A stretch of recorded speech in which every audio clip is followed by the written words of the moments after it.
Aujourd'hui, c'est un coin manga un peu spécial puisque je ne vais pas vous présenter un manga à proprement parler, mais deux guides officiels de l'univers de Boku no Hero Academia, l'Ultra Archive sorti en 2017 et l'Ultra Analysis sorti le 7 janvier dernier, tous les deux chez Kion Édition. Personnellement, j'aime beaucoup accumuler des tas de petites infos pas forcément très utiles, mais qui donnent de la densité aux univers que j'adore, et j'espère que vous apprécierez ces deux guides aussi intéressants que fourmillants de détails sur nos apprentis héros préférés.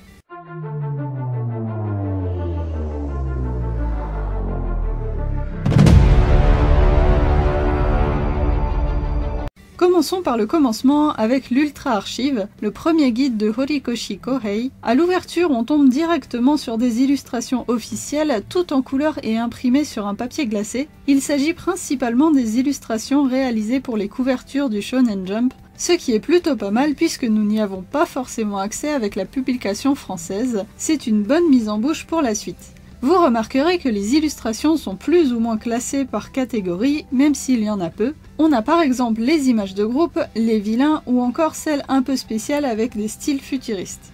On enchaîne directement sur le premier Smash, la première partie, qui va nous présenter les nouveaux héros, principalement les élèves de la seconde A et B, en filière héroïque, ainsi que Shinzo Hitoshi et Hatsume Mei, qui sont des personnages secondaires importants. Chaque personnage a une fiche qui se présente de la même façon, une illustration du personnage avec une citation qui le représente comme phrase d'accroche, un mini résumé de son histoire, puis sa fiche personnage avec des informations comme sa taille, les choses qu'il aime et surtout ses statistiques. C'est intéressant pour ceux qui veulent par exemple évaluer un personnage par rapport à un autre, ça évite de se torturer la tête avec la fameuse question « si machin se bat contre bidule, lequel gagnerait ?» Pitié, dites-moi que je suis pas la seule à imaginer ce genre de truc et à me faire des pronostics.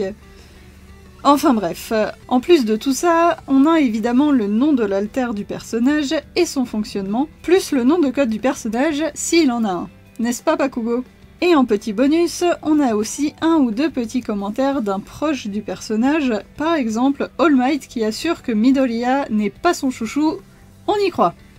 Ensuite, on a droit à un petit retour sur certains événements du manga, avec tout un tas de commentaires venant des personnages, les profs de UA, ainsi que des informations complémentaires comme les résultats précis des tests d'alter de la seconde A, ou le nombre d'offres de stage par élève. Et oui, à ce stade de la vidéo, on aura compris que tout ça n'intéresse que les fans vraiment obsessionnels, genre moi. Mais vous saviez-vous qu'Endeavor avait fait l'objet d'une mesure disciplinaire après l'incident avec Stein, parce qu'il a laissé son stagiaire, et accessoirement son propre fils, affronter un tueur en série psychopathe à seulement 15 ans et sans la surveillance d'un adulte? Non. Bah maintenant vous le savez, et vous pourrez récupérer tout un tas d'autres infos de ce genre dans ce guide. Après avoir passé en revue les événements du manga jusqu'au camp d'été, la seconde B qui me laisse personnellement totalement indifférente, et Shinzo et Hatsume, on a le droit à Tsuyu-chan qui nous fait une présentation de plusieurs lieux dans le lycée et dans la ville de façon rigolote et mignonne, comme elle quoi. On a ensuite une petite page avec les parents d'élèves que l'on connaît, donc la mère de Midoriya, les parents de Chako et la mère de Ida, qu'on survole rapidement pour arriver au deuxième Smash avec la présentation des héros professionnels. C'est exactement le même principe que les fiches personnages pour les élèves, mais je les ai trouvées plus intéressantes tout simplement parce qu'on se concentre beaucoup plus sur les élèves dans le manga, c'est donc l'occasion de vraiment apprendre de nouvelles choses sur les adultes qu'on connaît beaucoup moins. Par exemple, on sait maintenant que le style de combat d'Eraserhead, c'est la déstabilisation. Quoi que ça veuille dire, vous voyez des infos pertinentes à ressortir pour briller en société. Tous les héros qu'on voit du début jusqu'à l'incident avec Stein sont passés en revue, donc je pense que vous trouverez forcément votre compte dans tout ça. Et pour terminer cette partie, on a une mini présentation de la famille la plus intéressante du manga, j'ai nommé les Todoroki. Même si à l'époque de ce guide, ils étaient si peu exploités que Toya et Natsuo n'avaient pas encore de prénom, les pauvres. Enfin, on passe au troisième Smash, la dernière partie concernant les personnages, et qui présentera donc les vilains. L'alliance qui se formait tout juste, les Nomu, et l'infiniment sous-exploité et beaucoup plus intéressant que Shigaraki, le tueur de héros Stein. Et puis All for One aussi, mais même là, on a peu d'informations sur lui au stade de l'histoire où est sorti le guide.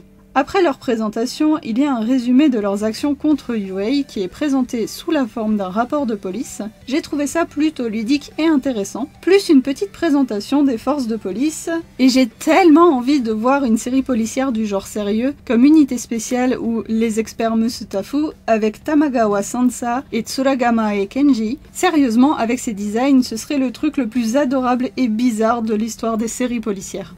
Et pour finir, avec le 4e Smash, on va avoir des infos surtout sur la logistique du lycée, les filières, les emplois du temps, les débouchés professionnels, les salles et bâtiments, et même un récapitulatif des robots qui se font dégommer pendant l'examen d'entrée. Donc voilà, si votre lettre pour Poudlard n'est toujours pas arrivée, vous aurez toutes les informations dont vous aurez besoin pour vous rabattre sur un autre lycée où vous risquez tout autant la mort au moins une fois par mois en moyenne.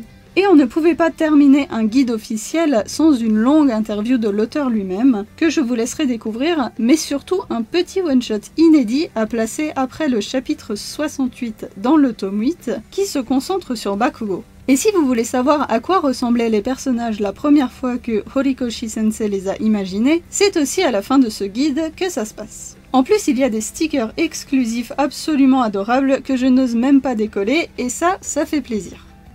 Bon, ce fut long, surtout pour vous, mais pour les plus courageux, on va continuer avec la présentation du 2e guide. C'est parti pour l'Ultra Analysis. Et celui-là, c'est un sacré pavé. Comme pour le premier, il s'ouvre sur de superbes illustrations en couleurs. J'aime particulièrement celle avec les vilains et celle avec Endeavor. Le feu, ça claque toujours et ça fait de belles images. Le système de présentation des personnages a évolué et il est maintenant sous forme de cartes. Peut-être qu'ils avaient l'intention d'en faire un jeu, mais en tout cas tout est plus condensé. Pour les personnages qu'on a déjà vus dans le premier guide, c'est pas mal. On peut ainsi voir leur évolution rapidement sans se refaire tout leur background. Et puis les illustrations des cartes sont jolies et dynamiques. On peut donc aussi voir l'évolution de la patte graphique de l'auteur. En plus, ça donne un style unique à chacun des guides et on n'a pas l'impression d'acheter 2 fois le même bouquin. Donc, j'approuve. On garde les mêmes informations, mais en prenant en compte l'évolution des personnages, on peut voir à quel point ils se sont améliorés dans leurs statistiques et le chemin qu'il leur reste encore à parcourir. Il y a aussi un encart supplémentaire qui s'appelle les interactions et qui montre en un coup d'œil les relations entre les personnages, leurs amis, ennemis, mentors, etc. Le tout personnalisé sur chaque page. C'est donc beaucoup plus complet, et tant mieux, c'est ce qu'on attend d'un 2e guide après tout.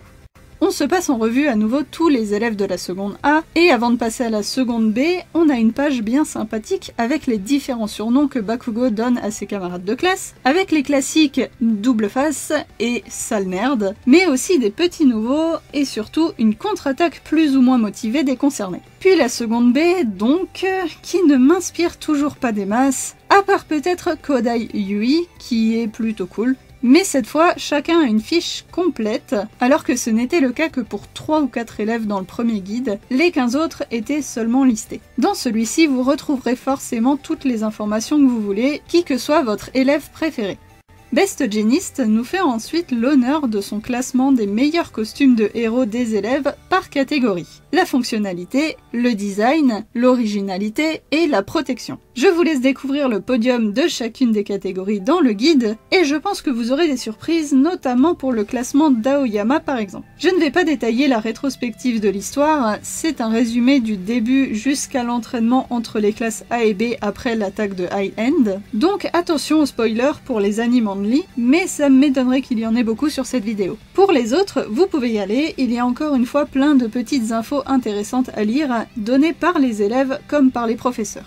Pour la 3e partie, on arrive dans les personnages inédits pour le guide avec le Big Tree et les élèves des autres lycées héroïques. Si vous avez flashé sur un de ces pauvres lycéens qu'on ne reverra jamais, vous pouvez au moins le retrouver ici. Pour moi, c'était Shindo-Yo, pour son alter que j'ai trouvé bien classe, et son design simple mais rafraîchissant du coup parmi la multitude de personnages qui ont des caractéristiques parfois un peu trop hautes en couleur. Donc on dit bonjour à Shindo, et puis on lui dit au revoir parce que l'histoire a pas le temps d'utiliser tous les personnages qu'invente l'auteur. Je crois que je me serais bien plus intéressée à la seconde B si les personnages de Shiketsu et Ketsubutsu avaient été dedans en fait. Je leur trouve à tous vachement plus de caractère et d'intérêt. On refait un petit tour des personnages de background comme les parents, qui sont bien plus nombreux cette fois, donc on va éviter de les lister, mais ils sont tous dans le guide si ça vous intéresse, et Toya et Natsuo ont enfin leur prénom. Merci Horikoshi! Mais le plus important, c'est qu'on passe aux super-héros, en débutant avec le top 3, et comme on a déjà assez vu All Might et Endeavor, je vais plutôt me concentrer sur mon petit chouchou, parce que oui, on va enfin parler de Hawks. J'adore ce personnage, son design, son caractère, son alter, son histoire, petit clin d'œil à ceux qui sont à jour dans les scans, son seiyuu, et si vous voulez une anecdote, l'Ultra Analysis, qui contient le vrai nom civil de Hawks, était sorti avant que son identité ne soit révélée dans le manga, c'était donc un spoil officiel. Voilà, je le kiffe, et je ferai sans doute une vidéo sur lui, donc on va passer à la suite avant de perdre les deux seules personnes qui ont encore la force de continuer cette vidéo, sachant que je me compte dans ces deux personnes.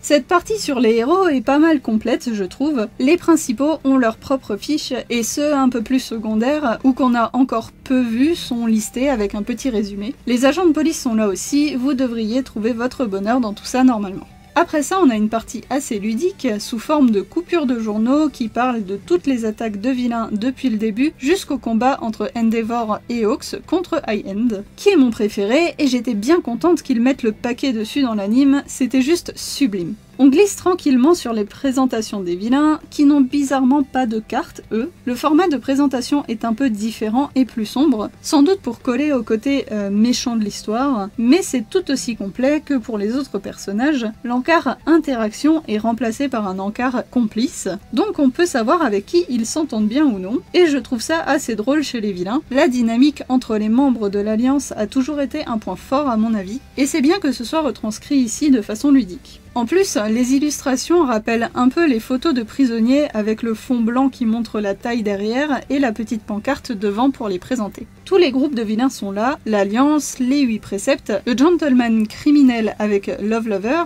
et le Front de Libération, plus évidemment Stain, des vilains solo et les Nomu. Donc encore une fois, vous vous y retrouverez peu importe vos favoris. À la fin de ce guide, il y a une entrevue avec Horikoshi Sensei et Tite Kubo, l'auteur de Bleach pour ceux qui par hasard ne connaîtraient pas, où ils échangent sur leur façon différente de travailler et sur leurs œuvres. À la fin, on a une illustration sous la forme d'un shikishi avec Ichigo en uniforme de Yuei, et j'ai trouvé ça chouette, à quand Midoriya en uniforme de Shinigami. Et on termine enfin sur les illustrations que Horikoshi Sensei publie régulièrement sur Twitter. C'est vachement intéressant, alors allez le suivre si vous aimez les illustrations exclusives.